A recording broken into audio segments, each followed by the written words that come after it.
We got a pretty big update from the T-Mobile network, and this one is actually courtesy of a follow over on the X platform. You guys may know Jake. He's posted some really amazing stuff here, stuff that he finds in his market. He's in the Northeast, and he sees all types of cool network builds. I think the most impressive ones that he gets to see and test and connect to and find are the Dish finds, and then actually more notably the T-Mobile one, like this one you see on the screen. So this is a tower site that actually has 5 carrier aggregation on 5G NR standalone.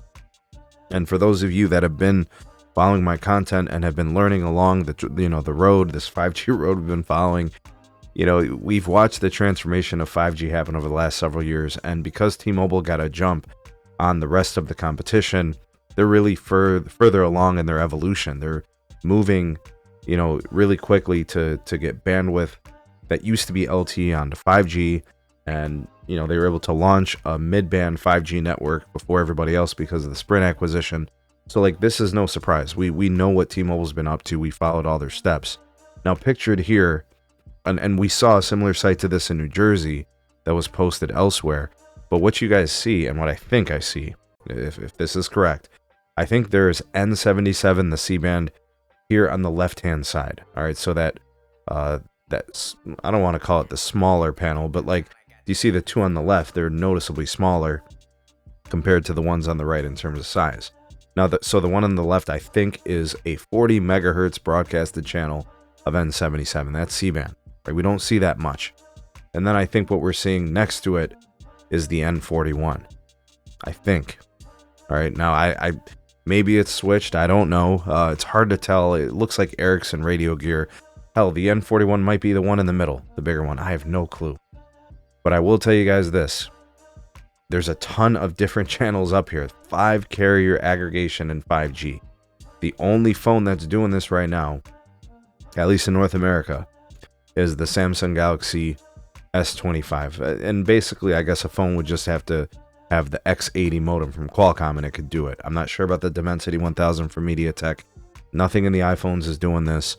So that's important. You got to understand, you got to have the phone to be able to do some of these things. Now, most people are going to connect to 4 carrier aggregation in their markets, but this is a unique situation, and it's because of the bandwidth. T-Mobile has a 50 megahertz channel of N41 here, and they have a 40 megahertz channel of N41 here. Right? We're talking about this location.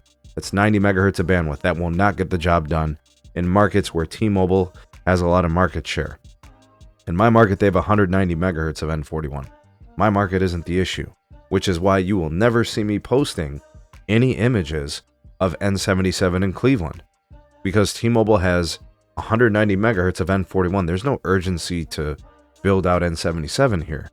Now, there might be some pockets where T-Mobile's got some congestion, but it's going to be sparingly. It's going to be just in some random places, and it's probably not long term. It's probably a situational thing. In a place that only has 90 megahertz, though, they're probably looking to deploy that C-band pretty quickly. It's probably going to be something we see more in 2025 and 2026.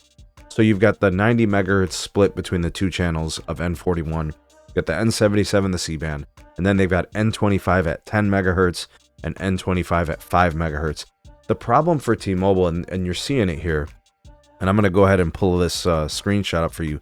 This shows you the connection. Here's the N77 at 40 megahertz. Here's the N25 at 5 megahertz. And then you'll see the second N25 down below at 10. Right? And I think down here is where you actually see the uplink. But, yeah, this is a situation, guys,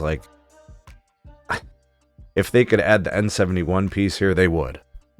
But there is no 6 carrier aggregation. But it goes to show you, and here's the speed test, right? 1.3 gigs down, 69 up. I know that people are going to tell me, oh, that's not that fast. I get faster on T-Mobile. Because T-Mobile has deeper amounts of bandwidth than N41 where you live. This is a situation where T-Mobile's kind of showing you how they're going to deal with the places where they have the fragmented N41. Not only is the N41 fragmented here, even the N25 is fragmented here. They have non-contiguous licenses, which means they're broken up and they're split within opposite sides of the bandwidth, the frequency. And that leaves it to be less efficient, but they're trying to make it work. Now, what companies don't have to deal with this? Well, Verizon doesn't have to deal with it with N77. You know, that's why you don't see these kind of problems with Verizon. Verizon has different problems. Verizon's got to get more low-band NR 5G going, like with the 850, and so they got their own problems. And then AT&T, their N77 is not perfect. They've got 80 megahertz of C-band, and then that's in the 3700 frequency. And then they got N77 in the lower part, which is like 3450, the DoD. That's non-contiguous, right? It's not ideal, but it's fine.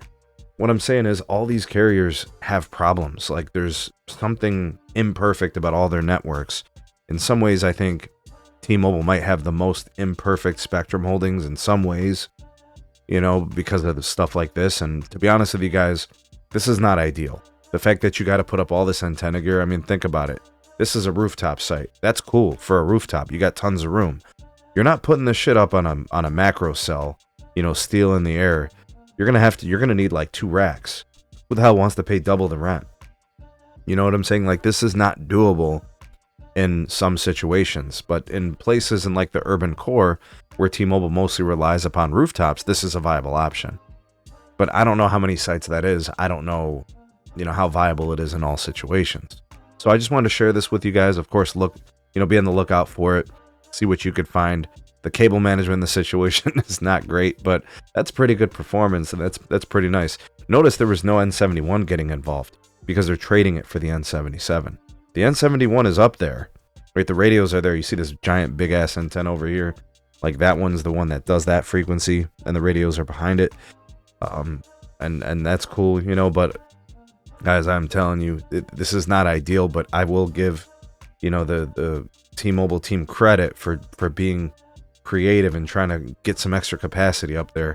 Something tells me that we're going to be seeing this more this year in places where, you know, the N41 is fragmented, you know. So you remember when T-Mobile used to talk shit about C-band? I think the ironic part is they're going to be using it to save their network in some markets. Just saying. Anyways, tell me what you guys think about all the things covered here in today's video. Tell me what you think of that hardware setup. Tell me what you think of the performance. What are you seeing from T-Mobile in your market? Do you expect to see some C-band from T-Mobile this year, or do you think it might be something more down the road? They've got 40 megahertz in my market. They are in no rush to deploy it. I know there's a time restriction on when they have to deploy licenses, but I do think it's going to be a situational basis. I'm not expecting anytime soon here in my market, but you might be, because you might be in one of these fragmented markets where the N25 is not ideal, the N41 is not ideal. C-band may indeed have to save the day, but tell me what you guys think. Like, share, and subscribe. Check out some more of our videos. We'll see you guys on the next one.